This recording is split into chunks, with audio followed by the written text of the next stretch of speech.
laisser. Oh putain, mais j'en ai marre. Allez, Bon, vas-y. alors, je te fais un résumé du début. Non, mais c'est bon, ça dure quoi? 30 secondes au grand max. Putain. Alors, Mec est un chieur. Vas-y, dis. il y a bien longtemps, dans un royaume reculé du nom de Zergarf, une guerre éclata. Le roi de Zergarf, Lucos, avait une fille aussi belle que la lune, aussi rayonnante que le soleil et aussi discrète que Pluton, qui se prénommait Elaé. Le roi du royaume de Lyrf, Créos, voulait que son fils Périclès ait en femme Elaé. Mais pour Lucos, cela était impossible, sa fille devait se marier avec l'homme qu'elle voulait. Créos, prenant cela comme un affront, décida de déclarer la guerre au royaume de Zergarf. Lucos répondit de suite et ordonna à ses conseillers d'avertir la population et de recruter les chevaliers les plus braves et fidèles afin de se défendre son honneur et celui de sa fille. C'est dans ce contexte que notre histoire commence. Voilà, personne à crash.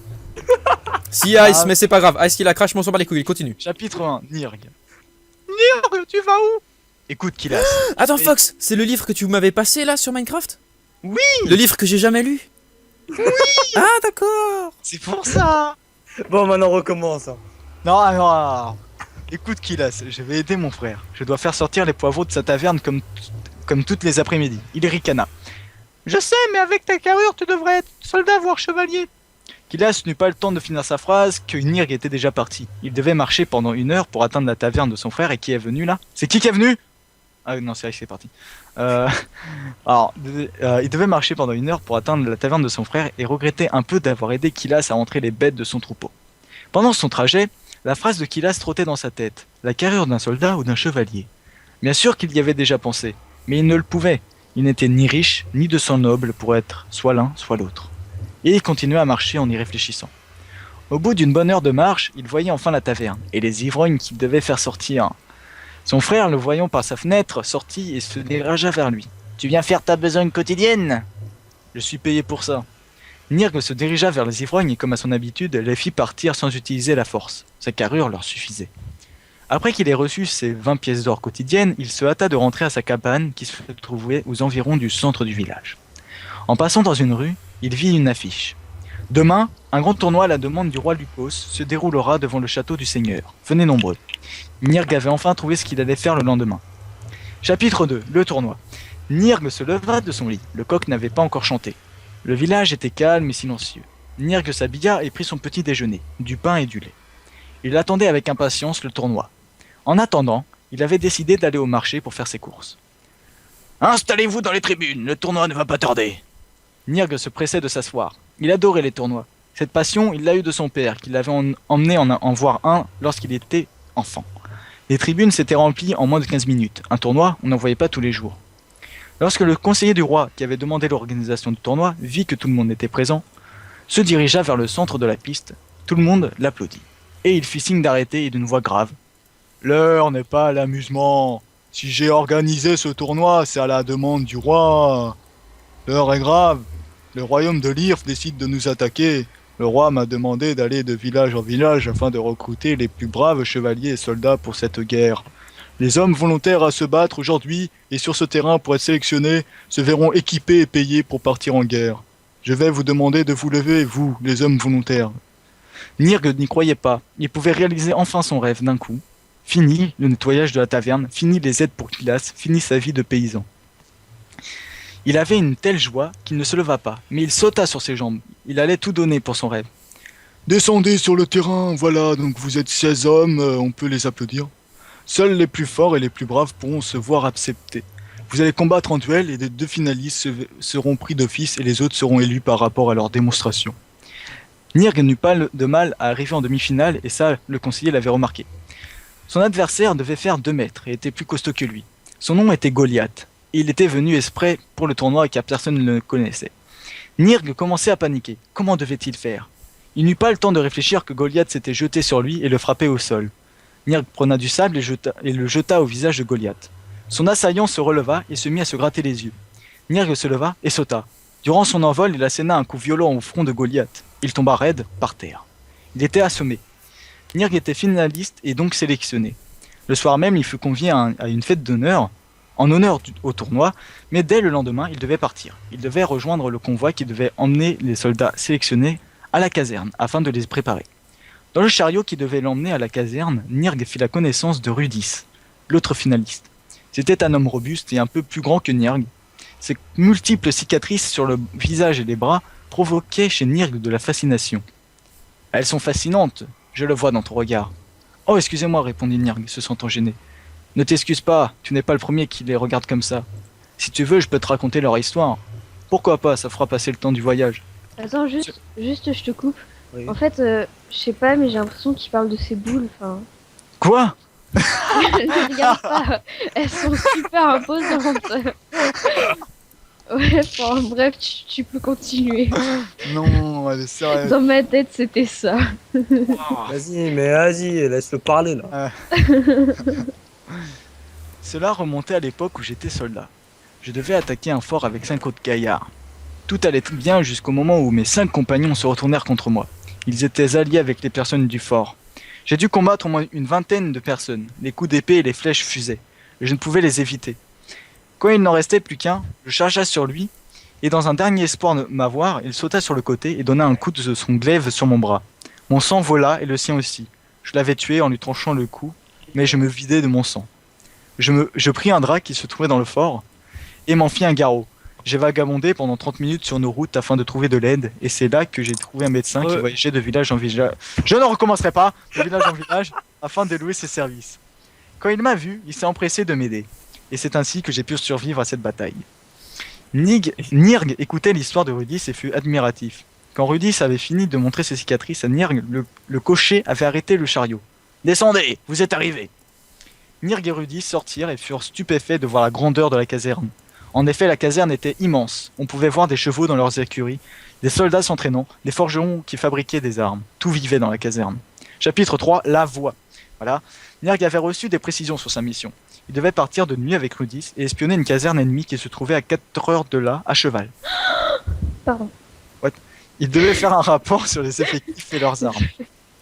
Nirg se préparait. Il savait que sa mission était d'une grande importance, donc il partit méditer comme à son habitude, lorsqu'il avait un choix à faire. Il se mit à l'écart des autres. Rudis le regardait tout en se préparant. Nirg commençait sa méditation. Au bout d'un moment, il entendit quelque chose, une voix de femme. Or, il n'y avait que des hommes à la caserne. Cette voix l'appelait dehors. Nirg, par instinct ou par curiosité, décida d'aller voir. Il descendit tellement vite que personne ne le remarqua. Dès qu'il ouvrit la porte qui menait à l'extérieur, la voix devenait de plus en plus forte, de plus en plus intense. À quoi? À l'extérieur? Ouais, à l'extérieur. Il se sentait poussé vers elle, vers cette mystérieuse inconnue. Il passait devant les écuries et regardait les chevaux. Les animaux le regardaient aussi. Nirg crut voir dans leurs yeux qu'ils entendaient aussi la voix. Mais il trouvait cela très étrange car il était le seul dehors, comme s'il rêvait. Il arrivait enfin à la source de cet appel. Une forme blanchâtre flottait dans les airs. Nirg était pétrifié. La forme ondulait sur place. Quand tout à coup, elle se transforma en femme. Cette femme était splendide. Nirg n'en revenait pas. Il ne pouvait détourner les yeux de son visage. Bon, je vais faire la voix de la fille. Bonsoir, Nirg. Bonsoir, répondit Nirg.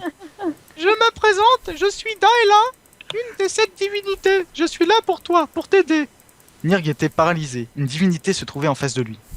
Comment ça pour m'aider? Eh bien, cela fait depuis que tu es né que je t'observe. Ta destinée est très importante et héroïque. Elle te conduira à ta mort et tu seras un héros. À ces mots, Nirg tomba au sol. Il se ruait de coups pour se réveiller. Il pleurait, il ne voulait pas mourir. Il se disait qu'il devait sûrement rêver. Quand il reprit ses esprits, il se releva et demanda d'un ton triste et désespéré. Est-ce ce soir que je... Non, ne t'en fais pas. Ce soir, tu vas devenir un héros. Tu le dois. Je serai à tes côtés pour que tu réalises la prophétie. Ça fait un peu, toi, secte. Nirg était rassuré. Et pourquoi moi? Pourquoi ce n'est pas quelqu'un d'autre? Je ne peux répondre à cette question. J'en suis navré. Je vais te laisser, afin que tu puisses finir de te préparer. Sache que tu ne dois rien dire à quiconque. Dès qu'elle eut fini sa phrase, la femme redevint une forme blanchâtre et s'envola. Nirg resta là, sans bouger. Au bout de 5 minutes, il décida de rentrer. Seul le bruit de son armure résonnait dehors. Tiens, je croyais que... Merde. Je croyais que j'allais faire la mission tout seul, s'exclama Rudis tout en rigolant. Merde, putain. Nirg ne dit rien, seul un geste de sa tête répondit à Rudis. Nirg et Rudis étaient enfin prêts. Rudis regarda par la fenêtre et contempla les chevaux scellés pour eux. Ils sont magnifiques. Ils sont là, ne paniquent pas, car ils ne savent pas qu'ils vont risquer leur vie avec nous. Au moins eux ne sont pas nerveux. Nirg prit son home et se prit les escaliers. What? Non, Nirg prit son home et prit les escaliers. Rudis le suivait de près avec son bouclier en main. Oula, il faut que je fasse... Oh putain. Les chevaux sont prêts. Vous partez de suite sur ordre du capitaine, dit l'écuyer. Très bien, préparez un bon buffet pour notre tour, car j'aurai un petit creux. Rudis, finissant sa phrase, se mit à rire aux éclats. Nirg monta sur son cheval et regarda Rudis. Son acolyte comprit qu'il devait partir. Il monta sur le sien et d'un signe de la main, dit au revoir à l'écuyer. La route allait être longue. Comme ma bite, Nirg se Passe de tes commentaires, Fox. Nirg se remémorait la femme, son discours et surtout sa beauté. Nirg, tu vas bien? Oui, pourquoi cette question, Rudis? Ah, il va Je ne pécho sais le pas, gosse. tu as changé Il a depuis pécho tout ça. à l'heure.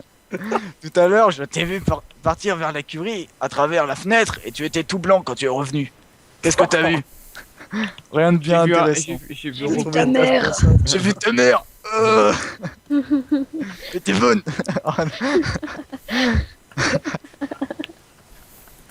Bref, oui.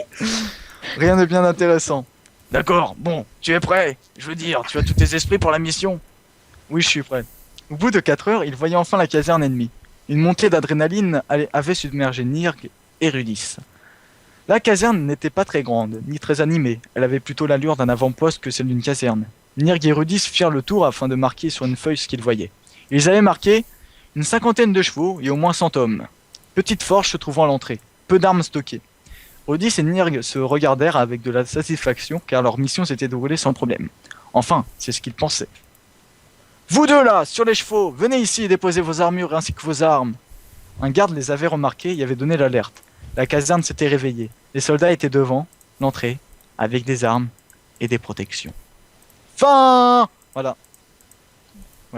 C'est une La blague. suite, la suite. Mais oui, mais moi je veux la suite là, fais pas ta pute. Il y a pas de suite. Il n'y a pas de suite pour le moment. Voilà. Vas-y, mais va se vers. Ok, alors tu viens, tu prends un petit livre sur Minecraft et tu me fais la suite, sinon je te nique ta race, t'as compris? Alors, elle est bien l'histoire ou pas? Putain, mais pire que The Non, Walking c'est Dead, la le merde, il y a gars. pas de suite.